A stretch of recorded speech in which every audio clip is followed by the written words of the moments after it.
Okay. All right. We can get started. So, good evening, everyone. So, welcome to today's session on our MedChi AI in Medicine CME series.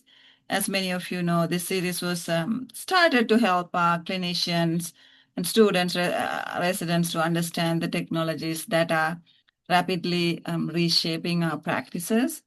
And before I begin, I also want to welcome everyone joining us who may not be members of MedChi, the Maryland State Medical Society. It is the professional home for physicians in Maryland.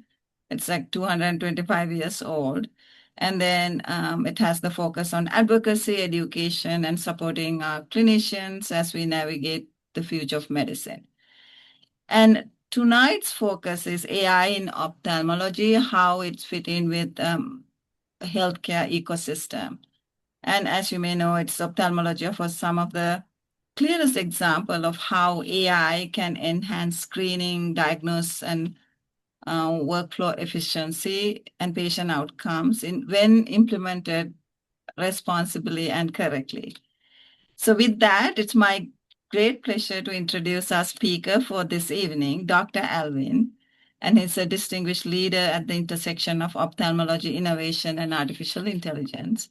His bio is quite long. I'm trying to make it a little shorter, but still long. But I'll still tell you a little bit about him so that the people understand what he does. I came to know him through, we did a course at the School of Public Health. Anyway, Dr. Alvin Liu, the James P. Gills Jr., MD, and Heather Gills Rising Professor of Artificial Intelligence in Ophthalmology, was born and raised in Hong Kong. And he did his undergraduate at Cornell and medical school in Columbia. And he completed his ophthalmology and vitreoretinal fellowship training, residency and training at Wilmer Institute at Johns Hopkins. Currently, he holds dual faculty appointments at the School of Medicine and School of Engineering at Hopkins. And he's also the inaugural director of this center, which is James P. Gills Jr. MD and Heather Gills Artificial Intelligence Innovation Center at Johns Hopkins School of Medicine. And it is actually 10 million endowed center. And also, he's focusing on more like interdisciplinary strategy at the intersection of private capital, startup companies, and health systems. And he specializes in the implementation and scaling of healthcare AI technologies, both clinical and operational domains.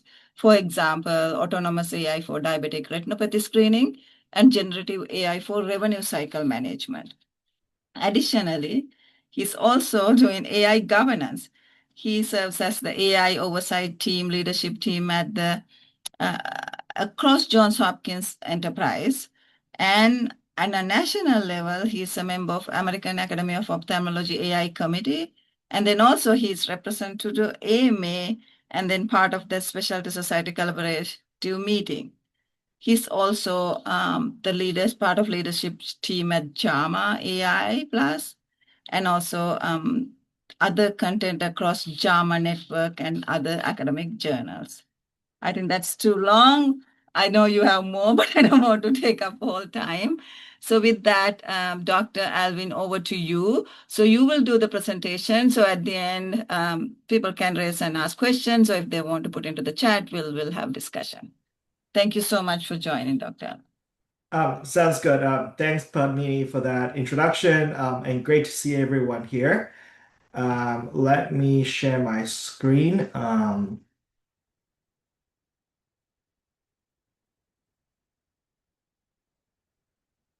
So once again, hello everyone. It's my pleasure here today and to catch up with everyone. So today for my talk, it's meant to be interactive. So if you have any questions, please feel free to interrupt me, and I certainly look forward to the Q&A afterwards. For today's talk, I have several main objectives. First, I would like to go over deep learning applications in ophthalmology that's been published in the literature. So that part is a little bit more academic. And second, I would like to give you an update on what's happening on the ground in terms of AI for diabetic retinopathy screening. Third is a topic called oculomics. And fourth, give you some more examples in terms of generative AI and how generative AI could help with the administrative business side of ophthalmology and what it means for the broader medical field as well. So let me start with some definition. People have used the term artificial intelligence a lot in recent years. So the concept of AI has been around for actually several decades. It's our attempt to train a machine to think and act like a human. Machine learning is a subtype of AI. In machine learning, we try to use a large amount of data to train a machine to make predictions and recognize patterns. And deep learning is a subtype of machine learning, and which is really today's topic.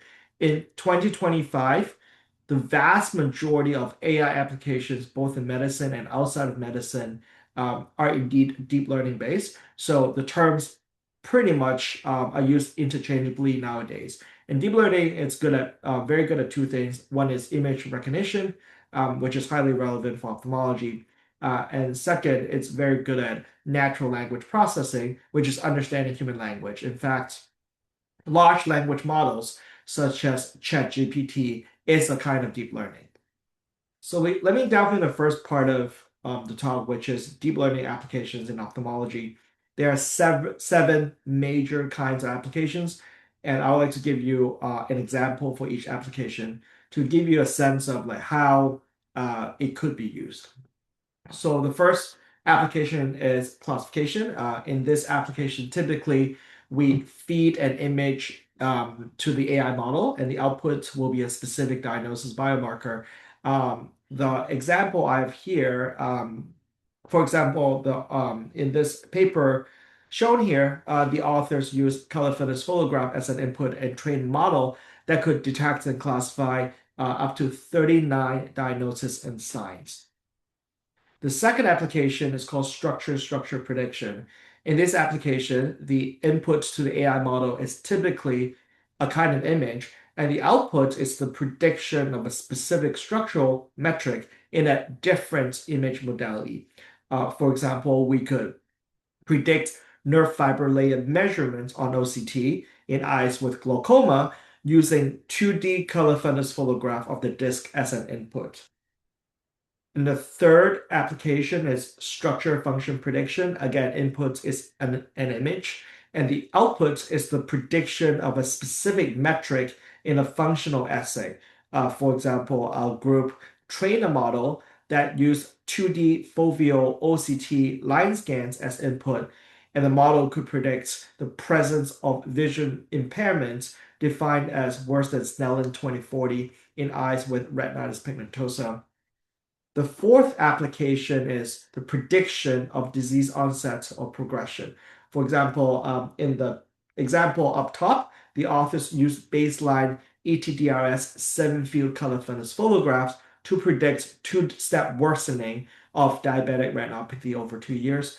In the bottom example, the authors used 3D OCT volume to predict imaging conversion from dry to wet AMD within 6 months.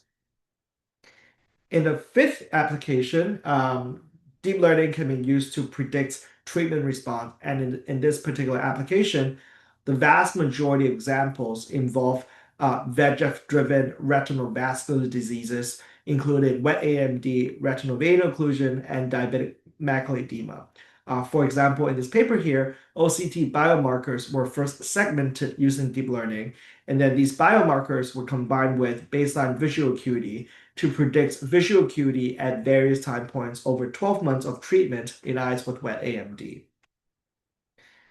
The sixth application is genetic prediction. In the image on the upper left-hand side, we can see a choroidal melanoma at the infratemporal edge of the macula. And the image on the top right-hand side is a sample image of what a cytopathology image looks like after we perform a fine needle aspiration biopsy of a choroidal melanoma. And choroidal melanoma is an interesting disease because it's the most common primary intraocular tumor in adults in the US, and each year there are around 3,000 new cases in the US. And it's interesting also because there's a very specific test called a gene expression profile test that can give us very good information in terms of long-term survival of the patients. This test provides two output, class 1 versus a class 2 tumor. If you have a class 1 tumor, you will have a very good prognosis, versus if you have a class 2 tumor, then the chance of metastases and eventual death, unfortunately, is very high.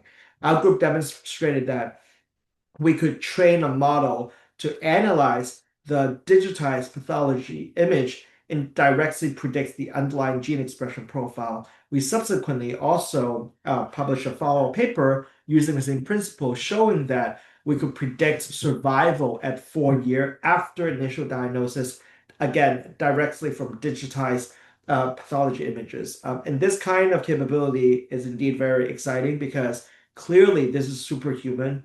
No ocular pathologist can simply look at the cytopathology image of a choroidal melanoma and directly predict someone's survival chances.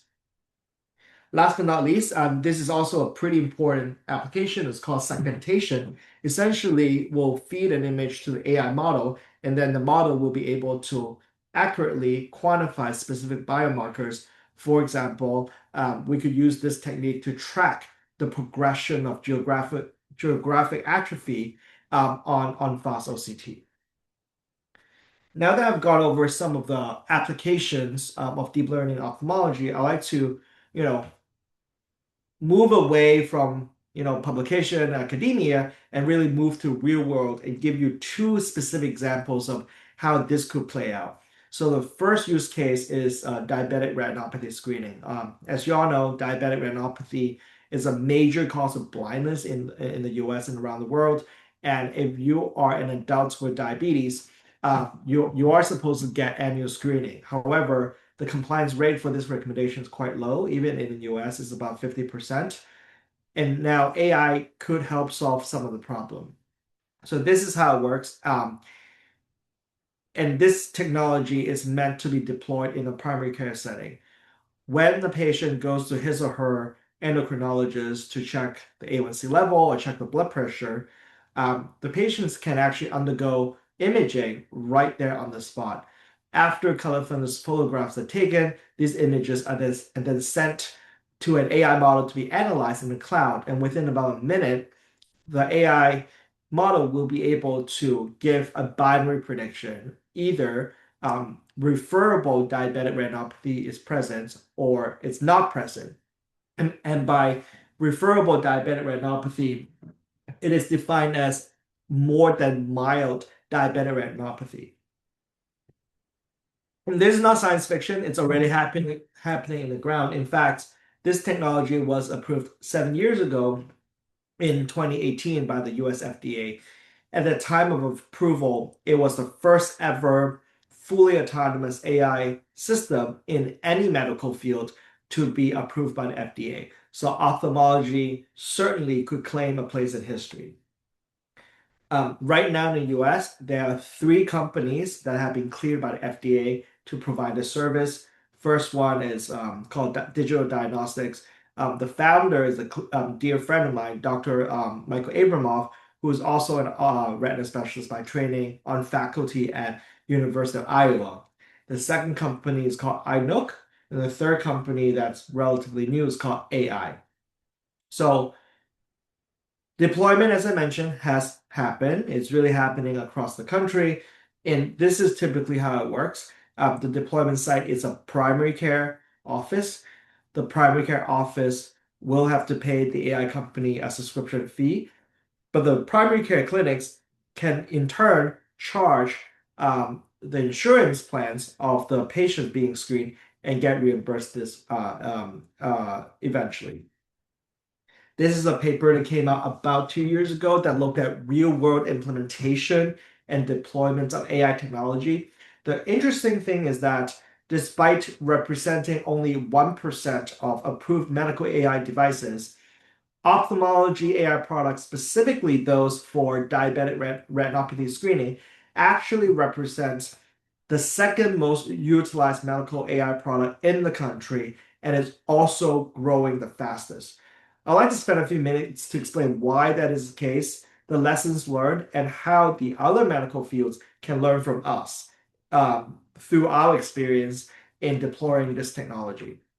So I think the success of AI for diabetic retinopathy screening can be attributed to three major success factors. The first one is a CPT code. As you know, the majority of procedure and clinic visits in the US is linked to a specific CPT code, and the billing and reimbursement is done through these codes.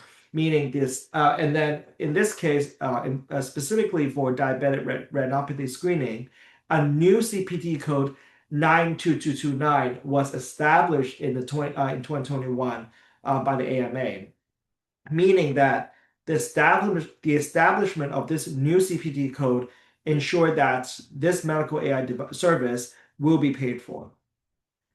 However, just because you have a billable CPT code doesn't mean that the payers will be willing to pay for it.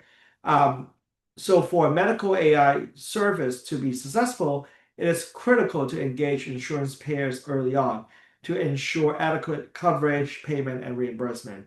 In this regard, fortunately for us, CPT code 92229 has national coverage from both the CMS and private commercial plans.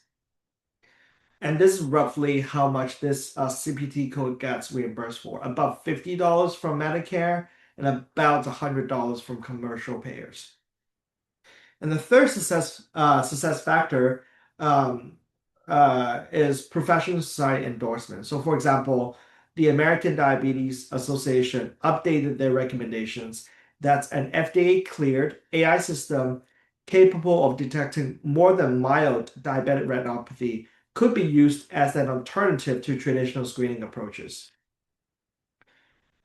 Our group recently published on the impact of this technology on a population level at Hopkins, which, as you know, is an integrated health system with 6 hospitals and more than 40 primary care sites. In total, we manage 2.4 million patients per year, and of these 2.4 million patients, around 17,000 of them have diabetes. We first deployed this technology across several primary care sites in 2020, and then in 2022, we managed to look back at the data. We saw an interesting increase in the diabetic retinopathy screening rate in the sites that deployed AI. With that encouraging data, we then asked ourselves 2 questions. Number one, was the deployment of autonomous AI really associated with improved adherence after we control for confounders? And second, did health equity improve? To answer those questions, we perform a propensity score weighting analysis using a regression model. The outcome is adherence to annual screening. We control for many different potential confounders. So the top-line result was that the deployment AI was really associated with a real increase in diabetic retinopathy screening. And interestingly, we also saw a significant closing of care gaps. African Americans historically has been shown to be quite disadvantaged across various healthcare settings and outcomes, including access to ophthalmic care and access to regular diabetic retinopathy screening. So encouragingly, we saw a significant increase in the compliance rate in this patient subgroup from 45% to 57% after deployment. The second example I'm going to talk about is oculomics. So oculomics is a field of science that studies the association between ophthalmic and often retinal biomarkers in the rest of the body. And this sounds, we've known that there are a lot of connection and association between the retina and the rest of the body for many years.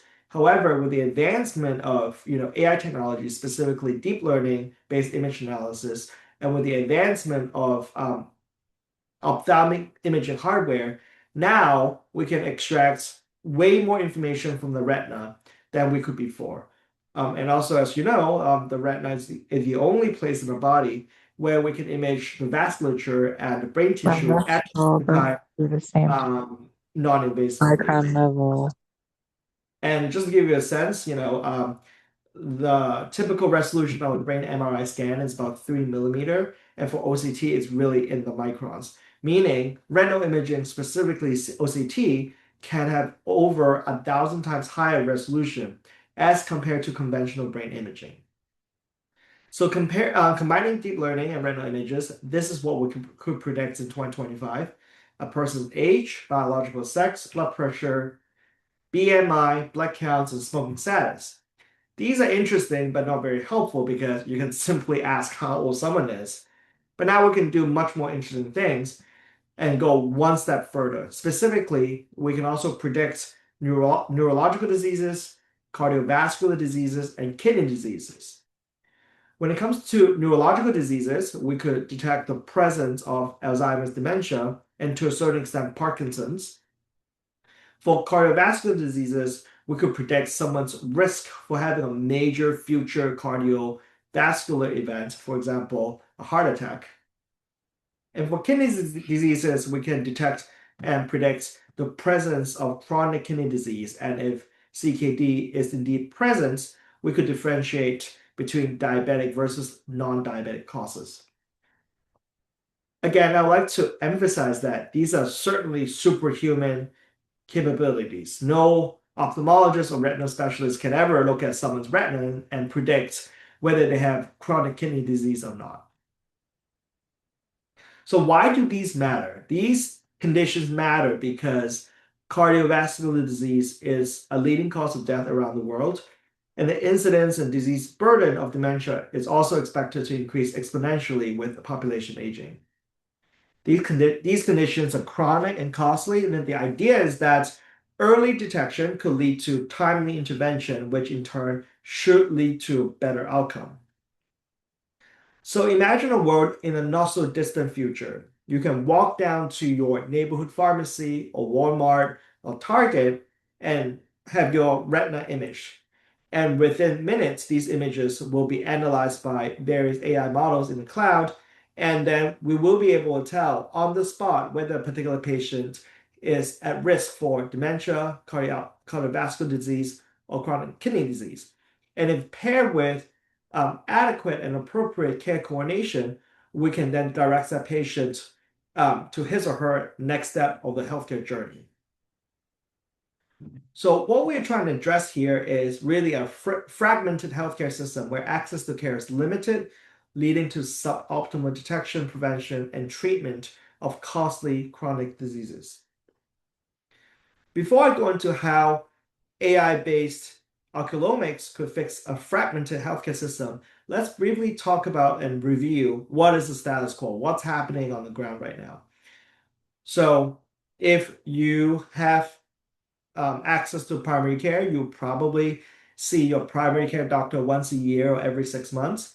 You may or may not have symptoms, and based on your symptoms and physical exam, your primary care doctor will likely order more tests, and depending on the results of the tests, you may get referred to a specialist for further workup.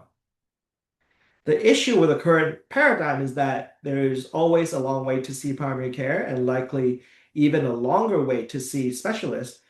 And also on a population level, a significant portion of people may have no access to primary care at all. And this is where AI-based oculomics can come in.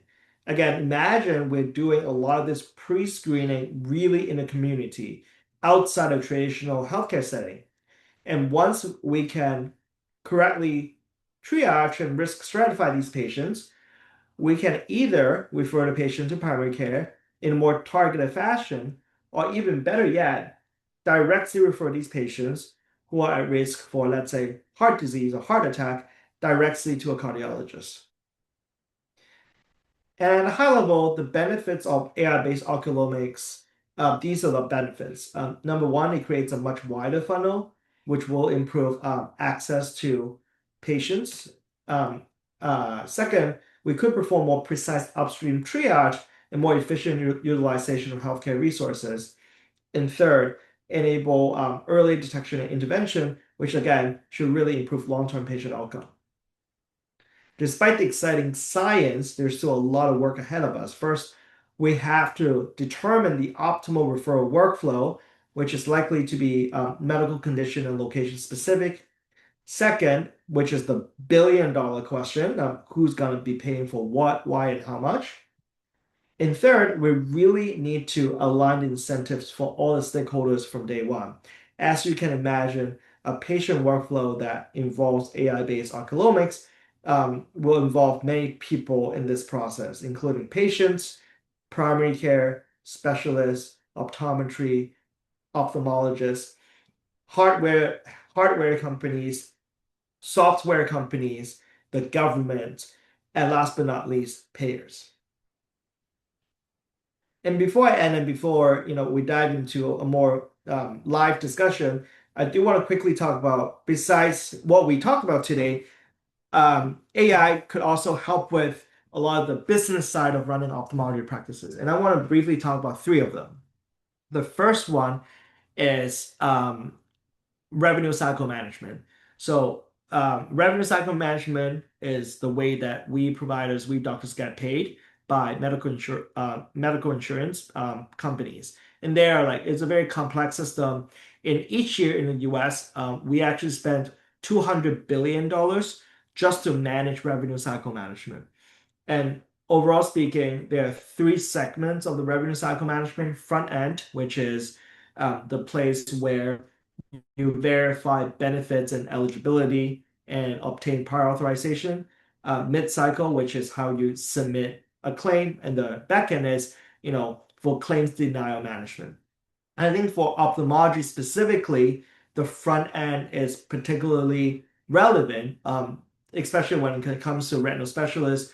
Oftentimes, prior authorization is required, and if a practice fails to obtain the proper prior authorization, it could be very costly for the practice. For example, a brand name intravitreal injection could cost up to $3,000. So that's really $3,000 down the drain for the practice. For those who are in prior practice, you can probably agree that managing revenue cycle, it takes a lot of manpower, it's very laborious. It takes a lot of paperwork just to get it done. And AI, specifically Gen AI or large language model driven products, can really help simplify the process. For example, for prior authorization, oftentimes we need to log into the payer's portal. I have seen various products now where you can pull up your electronic health record and also pull up the payer's portal. The AI will then go into the EHR and the payer's portal to understand the rules for the specific prior authorization you're trying to obtain. For example, the kind of documents that are needed to prove medical necessity to start an intravitreal injection. It will then suggest the kind of documents to be uploaded automatically. That's an example. Another example when it comes to revenue cycle management is claims denial management. Oftentimes, managing claims denial takes a lot of effort, and realistically, a particular practice may not be able to get to all of them. Again, like AI can help with it. When it comes to the state of our products, I've seen companies that are able to automatically completely manage the claims denial end to end for 80% of the cases. What it means is then the humans can then focus on the 20%, the more complicated cases. So that's use case number one, revenue cycle management. The second use case is in clinical trial recruitment. For those who have been involved in clinical trial recruitment, you can understand that, again, it's a very labor-intensive process. Typically, after you sign up to be a clinical trial site, you will need someone from your staff to look through a patient list to verify that they do match the inclusion criteria. And if it's a retina-based clinical trial, then you need to log into the imaging databases to make sure that they meet criteria from an imaging perspective as well. We can use AI to link up the EHR and the imaging databases and pre-analyze these images ahead of time so that you can actually key in specific inclusion and exclusion criteria for a particular clinical trial. And then AI will be able to tell you within your own practice which patients could be eligible. In that case, you can identify potential patients proactively and call them back.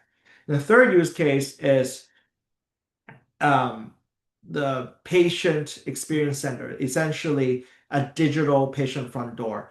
Again, this essentially a call center. This is not unique to ophthalmology, but is the high volumes of call is a particular problem for ophthalmology. For example, within Hopkins, at Wilmer, we handle about 300,000 clinic visits per year, and we are the busiest clinical department. And the same is true for England. In England, there's the National Health Service, and ophthalmology, again, is the busiest outpatient specialty, accounting for up to 10% of outpatient visits of the entire NHS system. Right now, a lot of the patient interaction is indeed handled by humans. Again, this is when where Gen AI comes in, specifically in the form of voice AI agents. Um, with these voice AI agents, they can really handle the vast majority of patient calls easily, from simple medication refills to making appointments to triaging medical questions to humans. Again, this particular use case is really gaining traction. And just to give you a sense, there are a few healthcare specific voice AI companies that raised over $100 million just in the past 6 months alone. So a lot of traction in the voice AI space. And yeah, so those are the three Gen AI examples I like to give you a taste for in terms of ones that could potentially help with the business of ophthalmology. And yep, that's all I have. I'm happy to answer any questions, and I look forward to discussion. Oh, thank you very much. It was a wonderful and highly informative presentation. Let's open up for questions. I mean, people can ask. I don't see anything on the chat. They can raise their hand and ask questions. Mhm. Hi, Dr. Liu. I had a question. Was curious for the screening, are you using just primarily like posterior pole imaging, or is it like ultra wide field imaging? And then secondly, from these models, are you learning anything about like how we are ourselves looking at patients to discern kind of like new things that are telling us about progression of disease on our own exams? Like, is AI giving us additional information on how we examine patients clinically, or is it Really, kind of just a superhuman thing that you're saying? yeah, really good question. So in the US, when vast majority of healthcare AI products are regulated as AI enabled medical devices. And to date, over 1,200 of them have been approved by FDA. In the context of ophthalmology, if you have AI products for, let's say, analyzing images, when you go through the FDA approval process, you have to pair your AI part specifically with a piece of hardware. So you have to submit those things together. In the so for digital diagnostics, I think the camera they're paired with is a Topcon camera, NW400, versus iNook is Topcon and Canon, and AI, the third company, has its own camera as well, which is relevant because of that, the way that it's deployed, you can't just run the AI on a bunch of different cameras. It has to be a specific one. So when it comes to NW400, I think the field of view is 50 degrees, something along those lines. And the way that's done is two pictures per eye, one centered on the optic disc and one centered on the macula. That's also the case with second company, iNook, two photos per eye. Third company AI uses one photo. I don't remember the field of view, but it's not ultra wide field. Going back to your question, have we learned something more? Yes and no. So for the very narrow use case of, hey, can we detect referable diabetic retinopathy? Not really, because the AI was trained using our own criteria, meaning it was very good at picking up microaneurysms, intraretinal hemorrhage, and whatnot. But looking at this question in general, there are some superhuman capability when it comes to diabetic retinopathy. And I'll give you two specific examples. People have published showing that you can look at baseline photos of patient with diabetes without any diabetic retinopathy and predict who's going to develop diabetic retinopathy in 2 years. Another really even better paper showed that um, for patients with, again, with diabetes and known mild diabetic retinopathy at baseline, you can predict when they're going to progress to the next step, hence, requiring like a repeat exam. And this has implication because right now, the way we do things is a pretty shotgun approach. Everyone just gets screened once a year. Clearly, we know that people progress slightly differently. Not everyone needs to be seen once a year, screened once a year, and some people really should be screened like more frequently. With those kind of models, now we could enter a stage in the near future where not everyone needs an annual screening, but it'll be a lot more personalized.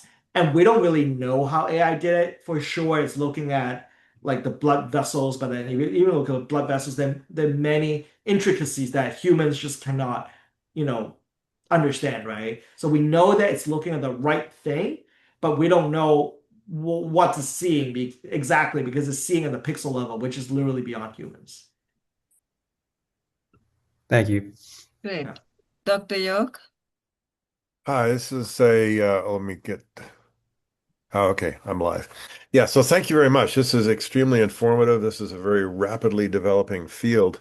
Mhm. Question I had is in developing the voice bots, clinical support voice bots Mhm. for clinical practice. I mean, that's the most challenging thing because in healthcare, it's got to be right. I mean, you see this stuff in like the hotel industry and aviation Yeah. industry and, in retail. And, very quickly, I find myself saying, I want to talk to somebody, I want to talk to somebody, I want to talk to somebody. And it's hard in healthcare. And I guess the question is, who's doing this R&D? This stuff has to be developed very well and validated and then quality controlled with feedback loops. So I guess if it's being used in England, it'd be interesting to see who's developed it and how well it's working in England. And then I'm sure there are people that are looking into it and researching it in the US. But kind of where are we at in this development of this? Great question. So yes, everyone here has had terrible experience with bots, and that's because we've been trying to train machines to understand language for a very long time.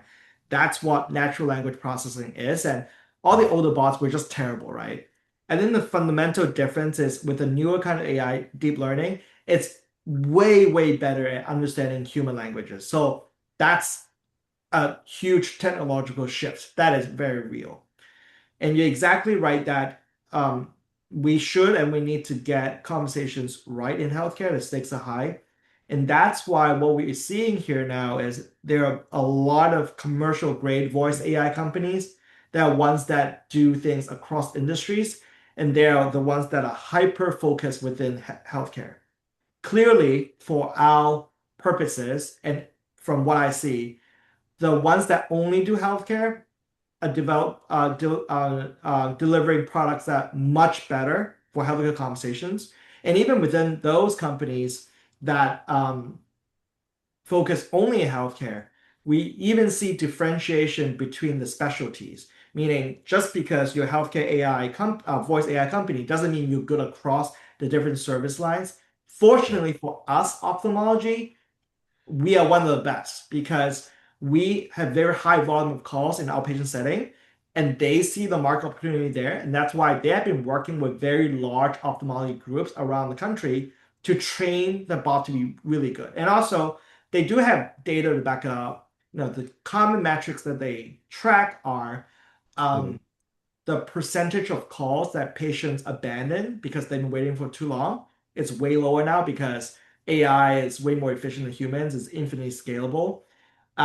The amount of time that takes between a patient calling and the bot picking up is within several seconds. Again, way shorter wait compared to like a human run call center.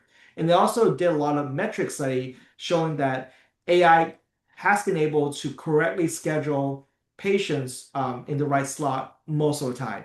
This is especially relevant for ophthalmology practice with different subspecialists, glaucoma specialists, cornea, retina, and whatnot. And then let's say I'm a patient and call, I want to be seen by your group, and there are different kinds of specialists in your group, AI has been able to schedule me with a glaucoma specialist, for example, correctly, but not with a retina specialist. So these metrics have been looking really good. Now, are they good at answering really complex medical questions? Oh, like Dr. Liu, I had a retinal detachment surgery a week ago. Now I see like a shimmering light. Am I seeing the gas bubble? Am I redetaching? AI cannot do that, but that's not the point of it. AI is good enough to recognize this is a high stakes medical question. Go talk to Dr. Liu, but not me. So the state of the art is that all the routine, boring, but operational related phone calls, AI can handle really quickly, really well, and it can detect the high stakes medical questions and send them to the human. So that's what it's doing. And clearly that is providing value as well. So that's what's happening. Are there particular institutions and or particular named companies that you know of that are doing this work, like Stanford or even Hopkins or particular companies? Sure. There's a company called Assort Health, ASSORT, that's really at the leading front of healthcare specific voice AI and with a particular focus in ophthalmology. And if you look across the landscape, though, clearly academia is falling behind because for these things to work, one has to be hyper focused on the product experience, user interface, user experience. And just because there's good fundamental AI research happening in academia doesn't mean that academia is good at prioritizing things. Right. So there's clear divergence now. In England, do you know how it developed there? Because their system is the NHS, and so it's not a corporate environment, and so there's a certain amount of academia. Right. Uh, So NHS is an interesting example. It's not very advanced when it comes to the AI use cases for business purposes, such as the call center, but it's very good for the thing. So for example, now they have a system, I believe, that does triage. So you have some vague macular symptoms, you can get an OCT very quickly without seeing someone, and then the AI can actually triage whether you need to see a retina specialist or not. So it will pick up the major things like a CNV or detached retina, but then it's just like an epiretinal membrane, then say, okay, like you don't need to see a retina specialist right away. So NIH is very good at triaging on the national level for opto stuff specifically, and someone can just get scanned really quickly and get a quick like answer, yes, you need to see a retina specialist or not. So they're doing things like that. That's important on the public health side, but they're less advanced when it comes to the commercial application of AI compared to US. And that has to do with incentive mechanism because we don't have a very good national strategy for public health. First, Right. they do. At the same time, we have a much more vibrant venture capital scene, startup scene than the UK. That's why that's the divergence we're seeing. So let's go to thank you, Dr. Yok. Thank Dr. you. Ma, we Thank can't you. hear you. Oh, Okay, yeah, I just unmuted, so thank you. It was a great talk and actually really interesting. I have two questions, a micro question and a macro Sure. question. The micro question is, and I'll ask them both and then you can answer them since I don't want to take up too much of your time. But the micro question is when the AI does find out things that we're not able to find out as humans because of our resolution or whatever it is there a way to search to find out how it found out its data? Because I think it's important, do you know what I mean, for us to Yeah. know, why it is able to predict something. And I think that's a realm of research, of its own. And that's one part, that was one of my questions. And then number two, on a macro scale, I mean, do you think if somebody goes to their pharmacy, the CVS, and they get their eye scanned and they, just pop out, yes, you need a referral to, an ophthalmologist, or no, you don't. Do you think that there's a danger that they're going to miss other things though that might go on with their eye, and that you're sort of almost, changing the whole scheme of how people are getting, different kinds of care? And that could be not just about ophthalmology, but other kinds of care. You know what I mean? I'm just wondering if somehow, they might get a sense of, almost a sense of comfort that, oh, they passed this eye test, quote unquote okay, but really they may not be okay for everything. So just a question on that. Okay, those two. Thank you. Great question. So your first question touches on the topic of explainability, which is how explainable is AI? By definition, deep learning considers millions of parameters. By definition, we can never 100% understand how it makes certain predictions, but there are certain ways to make it better. So, for example, for ophthalmology, images are very important. So, there are various techniques that one of the most common ones called class activation mapping, meaning after the AI model makes a certain prediction, it would actually show you in a form of heat map the part of the image that was most relevant for it to make the prediction that it did. So in the case for predicting someone's cardiovascular risk, what we see is that it's activating along the blood vessels, which provides comfort to us. Like, yes, it makes sense. It's seeing something in the retinal blood vessels that made it being able to predict someone's cardiovascular risk. So we could understand what it's looking at, in this case, blood vessels, but we don't know what exactly within the blood vessels that it's looking at. So partially addresses the issue, but sometimes there's just a limitation to even this technique. And going back to one of the examples, it can determine someone's biological sex with very high accuracy, like I think it's 98, 99%. When we look at a similar technique, it's highlighting the optic disc. So clearly, there is some difference in the optic disc between men and women. We don't know why, we don't know how, but that's an example of limitation. And then regarding your second question, this is something that we debate all the time, and this is my response. The world is not perfect. Ideally, right? Like you have an AI model that can say, I looked at 5,000 ophthalmic issues. You don't have any of them, right? But the reality is that you can't really screen everything under the sun. And that's partly is because of technology, partly because of regulation. For example, in China, where the AI is very advanced, they really have products that can screen for 20 most common ophthalmic diseases. So I think that's a great approach. We're not seeing that in the US because specifically the FDA said you cannot do that. So in terms of having one image and screen for, let's say, 15, 20 important things, technologically it's there. And it's actually happening around the world with a lot of impacts. We're not seeing that in the US purely because of regulatory reason, not scientific reason. But the counter argument is, okay, then why should we even be doing this? The counter argument is, yes, it's not ideal, but if you can at least solve or partially solve the issue with diabetic retinopathy, it's a great win already. It's better than nothing. So it comes down to education. So it's upon us to say, hey, just because you're negative for referable diabetic retinopathy doesn't mean you should not see an ophthalmologist. But hey, at least we know that a major cause of blindness is not a danger to you right now. So that's how we'll quantify it. Yeah. Thank you. Thanks. Renee, and then the girl. Renee? Yes. Hi, how are you? I Uh, good. this was a really fantastic talk. Thanks for enlightening us. You know, one thing that I am concerned of, and I'd like to hear what you have to say about this, is we're making all of these new AI cyber technologies available, but I don't think people really understand how to use them, understand, and we don't always have to understand the background, but we're putting ourselves at risk for cyber attacks, things like that.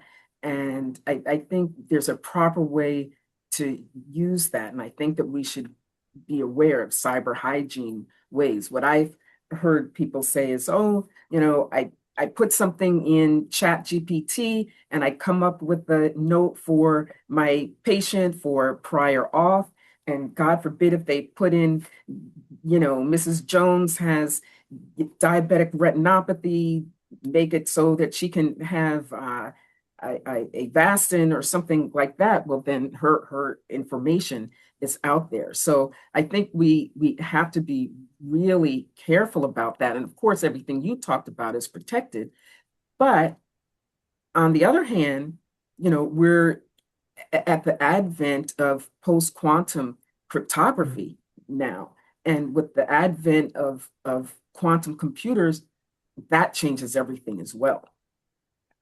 Really good point. So I have two responses. One is if you look at most of the commercial company that uses some sort of large language models, for example, for revenue cycle management, they've gotten really good at protecting patient privacy and cybersecurity. And that's why, for example, Cleveland Clinic just signed a massive deal with a particular company that handles all of the inpatient billing. Cleveland Clinic is at scale. It's, to sign that kind of contracts, they went through many, many layers of security review. So I would say the the the commercial players are very well aware of it. They're not gonna send your information, just send it to like ChatGPT. There are many ways to ward off. So I do think that the commercial players, for the most part, are quite cognizant of this issue, and they're doing a pretty good job. It's a completely different issue for individual doctors and people to start uploading that. And that's more like educational, and 100% agree. Of course, that's a cybersecurity risk, but that's more like on a community level within our field, trying to educate our colleagues why that's not a good idea. But it's fortunately, if you run a practice and you work with companies at scale, they know what to do when it comes to cybersecurity. So that's a silver lining. Great. Thank you. I know, Doctor. Sunny Yeah, had a- I know. He was going to say something. What was that? Sunny girl. So Oh, do you want to say? I know you and also you can, and we have a lot of ophthalmologists. If you can give some insight into what you might be all using in the outpatient setting or somehow, that's also helpful for our audience. I appreciate that. I mean, Alvin did an amazing job. Thank you, Alvin, for that great presentation.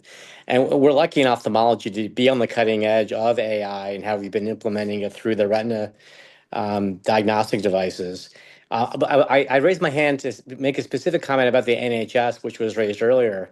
I know that there is an artificial intelligence company that's actually calling patients post cataract surgery at 1 month out, I think it is, from surgery to see if they need to be seen by the NHS.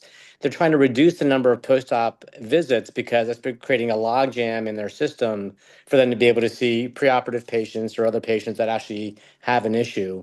So they've been using this AI model, which they've implemented in several clinics within the UK. And I know they're looking to expand it here in the US as well as in Canada as a way, again, to decrease the number of post-op patients that you're seeing.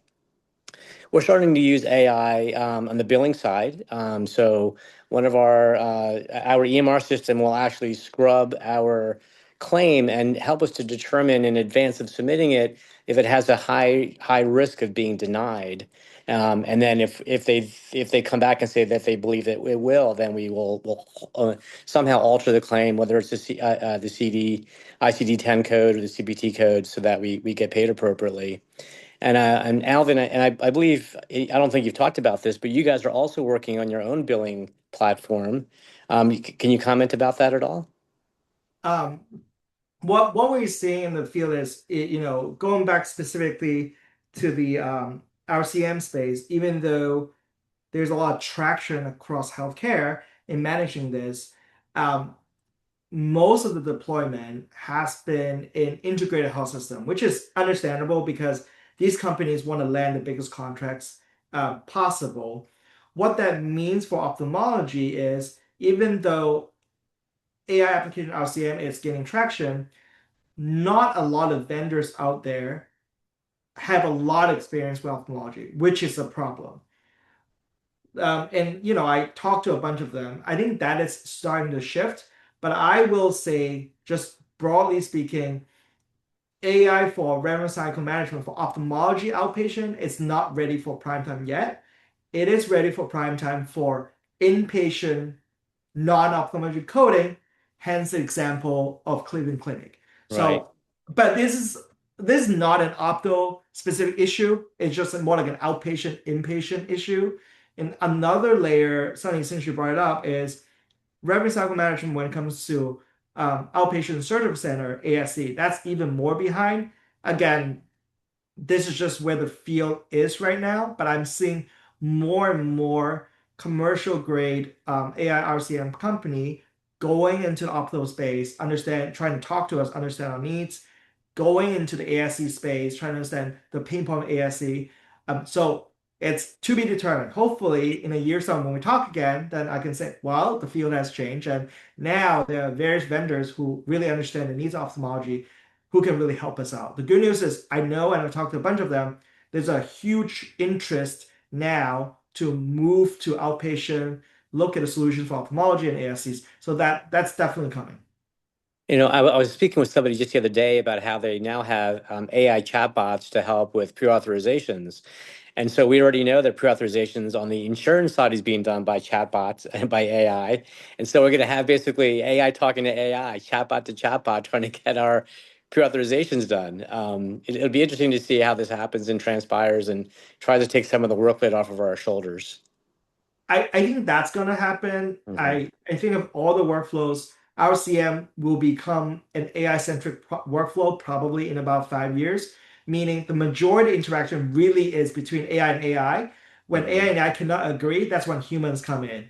So we'll be flipping the scripts where the vast majority of transactions will be purely AI and human only come in when, for whatever reason, the AI couldn't figure it out, which I think is probably good for medicine because ultimately, why are we spending $200 billion per year just to do billing, right? Like, we should use that on actual healthcare.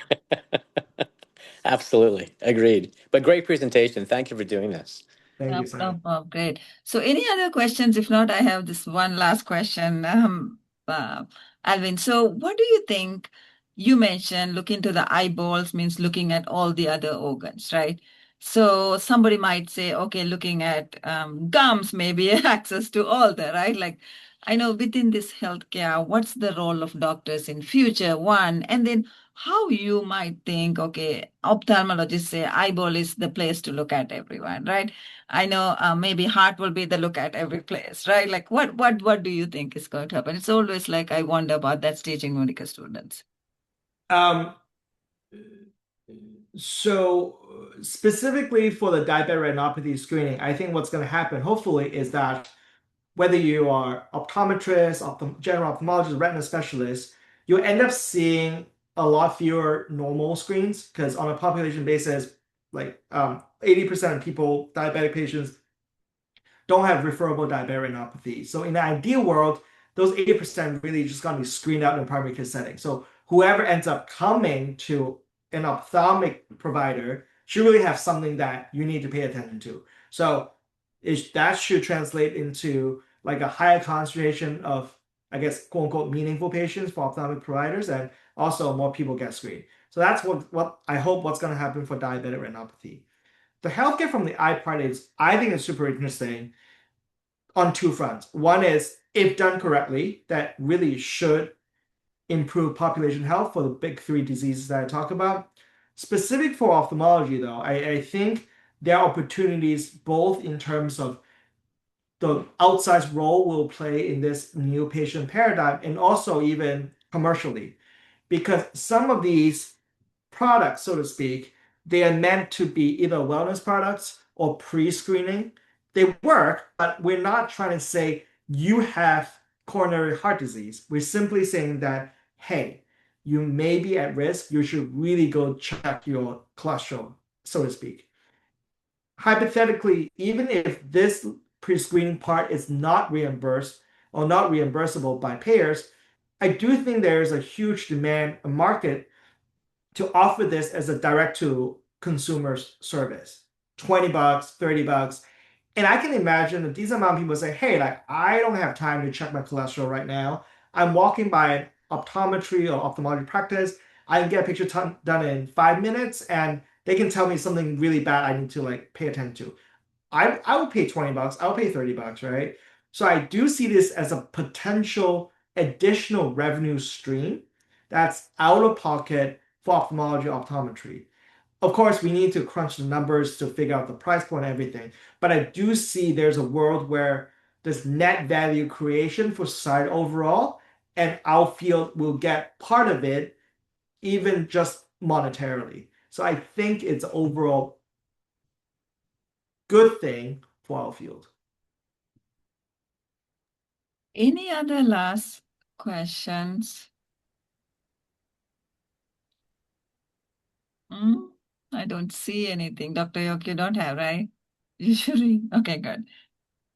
All right.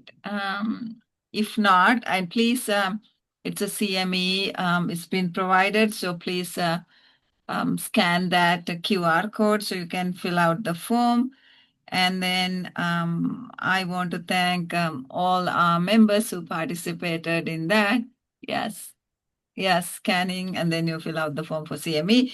And then thank you, Dr. Liu, for giving us such a clear and practical insights, as well as on the ground experience. And then our members share with that, which is really, we are grateful for not only your expertise and thoughtfulness, and our members also. Thank you so much. Thanks for And so with much, that, man. yeah. Can you put the QR back up again? Yes, having just a little technical difficulty. Bye-bye now. Bye. There's also a link to the CME and Yes, so on the chat, if you can fill out a chat also, take to the CME form. Yeah, there you go.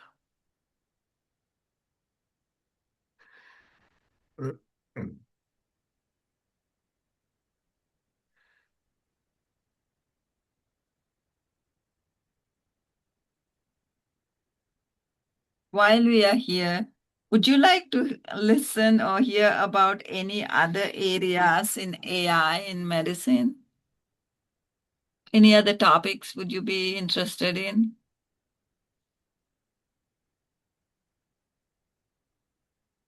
Radiology, right, Dr. Ma? One is radiology.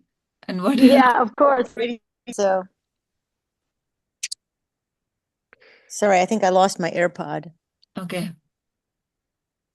Dr. Hurstfield, anything else you have in mind? We can't hear you. Oh, I think No, no, okay. Not right now. Thank you.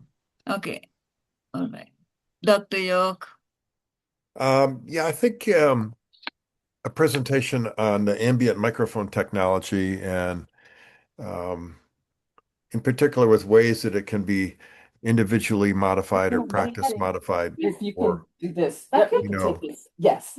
Thanks. so Okay, like I got it. best practices in the use of ambient That's interesting. microphone technology. Okay, good. Renee. Yes, I think the back office use on the admin, not on so something that everyone can use, not just one specialty, but I know AI is being used in HR management in medical offices. So I think that would be good. And Sunny mentioned billing and I think front desk management. I think that would be really great. Do you think, I know we have only 13, 14 people, we should have a CME day, half a day type of thing that might be better? Or this would be better? I think in the evening is better. I think having a day, it's hard to take a day off. That's true. I agree with Renee on that Okay. because it's nice because you can actually choose which ones you want to listen to. Like this was actually very interesting because it's somewhere where actually in some ways it's ahead of radiology, and I've learned some stuff. You know what I mean? So it's nice to That's get these the very whole purpose, specific, right? specific vignettes in a way. So yes. Jenny, do you have anything else to say as a final comment? Okay. no, I'm Okay. good. You can close this out. All right. Thank you so much again. Have a great evening and rest of the week. Take care. Thank you. Bye, Sunny. Bye. You. Bye.